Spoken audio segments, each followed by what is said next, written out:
Well, good morning, guys. We are going to take a look at one of the coolest new knives I've had come in a while. We're going to look at the Ironfly YOLO, and it's done by a company that I absolutely love. So let's turn this around and take a look at this new budget brand and this new knife from above. All right, guys, we're going to take a look at this. This is the Ironfly Knives YOLO. Now, Ironfly Knives is a newer company. They are a budget line that's being done by Kunwu, and this thing is absolutely incredible. I don't think that this feels any less quality than the other Kunwu knives I've had come in, but it's done with some materials that make it a little bit cheaper. So we're going to take a quick look at it. We're going to do some specs. We can do some size comparison, but just a quick overview. You're looking at a big Wharncliffe style blade. And I will say Ironfly Knives is cool. They provide you with an extra pocket clip. It's the same style pocket clip that I've had on a bunch of knives. So let's go ahead, let's get some specs out of the way, do some size comparison, and then get into the actual review of this knife.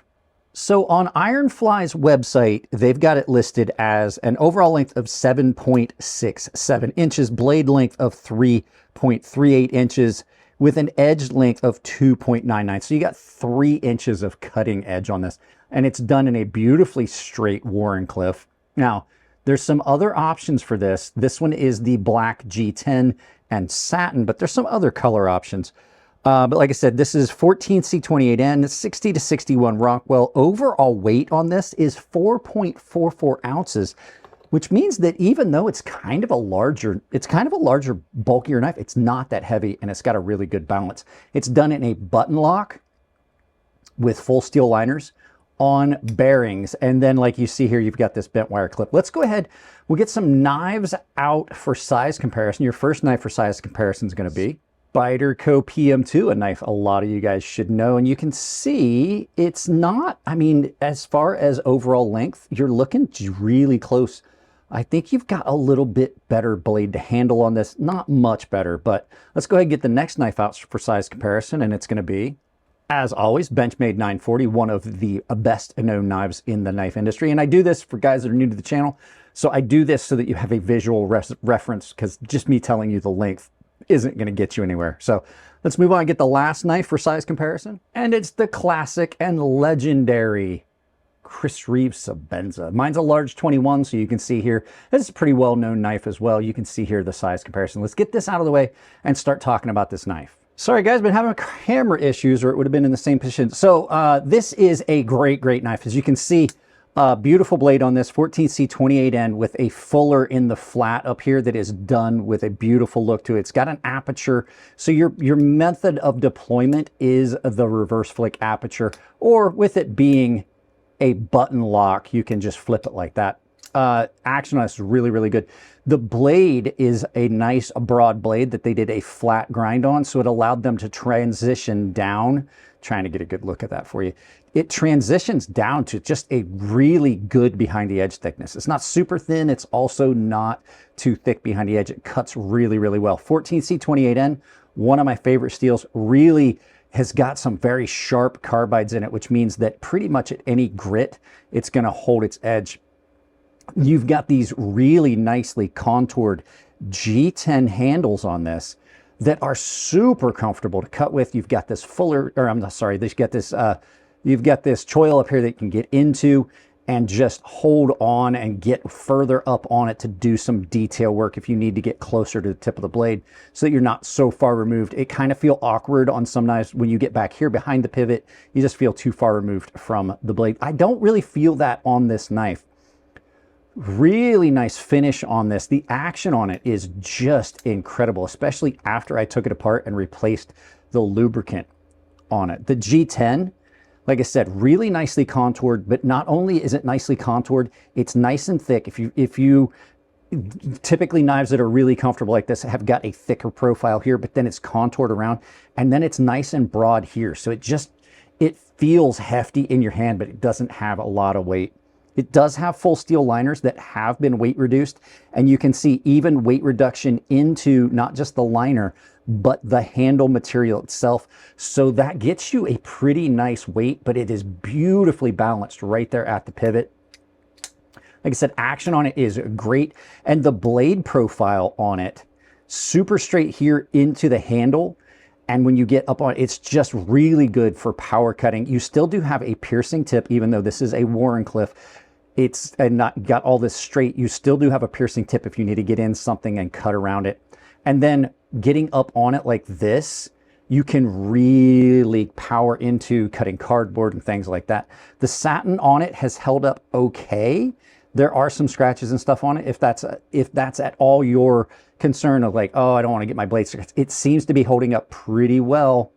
And then access to the button lock on it is great. It sits really nice and flush, closed, and then in the open position, just barely above, and then it's scooped out, so it doesn't have any sharp edges. It does not feel bad. And then just overall impressions and looks, they did a really good job finishing the G10, and then this really cool logo that they've got on it. And then the pocket clip, super, super comfortable pocket clip. I've gotten to where I've started to really dig these wire clips.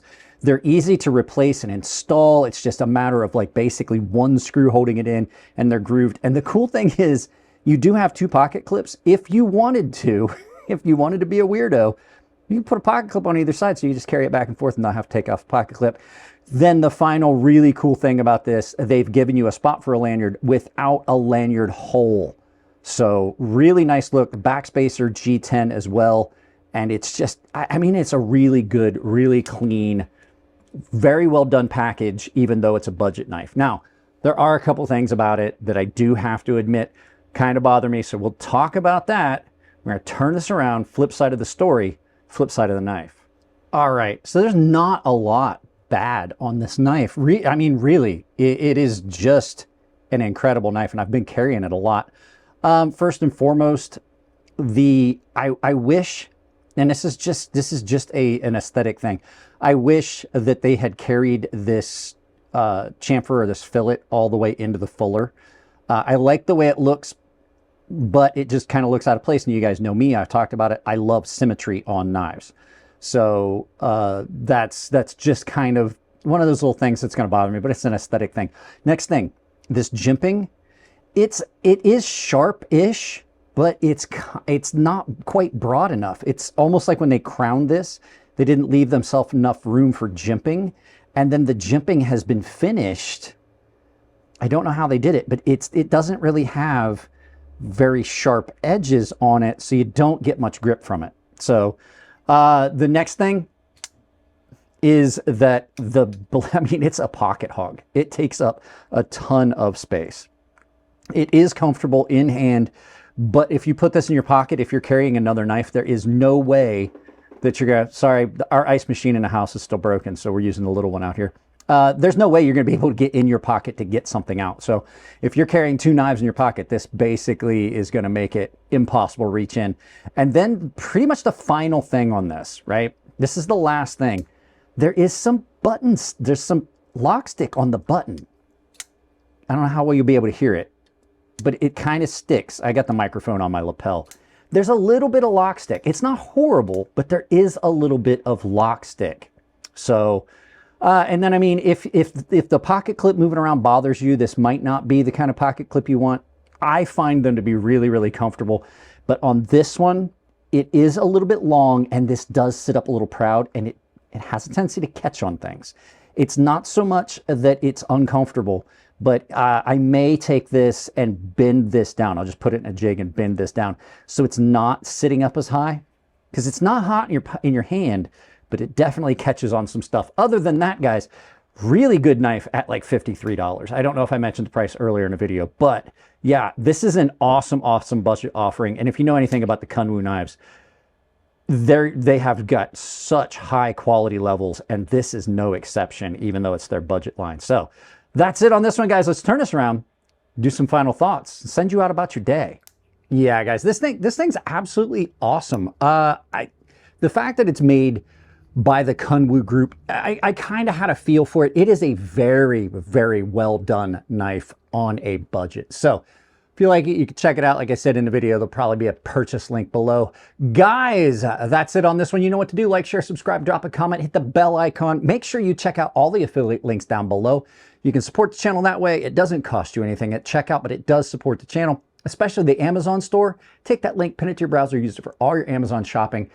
There is no discount with those, but there are a couple of links down there. Well, I should say there are a couple links down there that have discounts built in. Coffee Brand Coffee, Tempered Trail, 10% off your overall order there.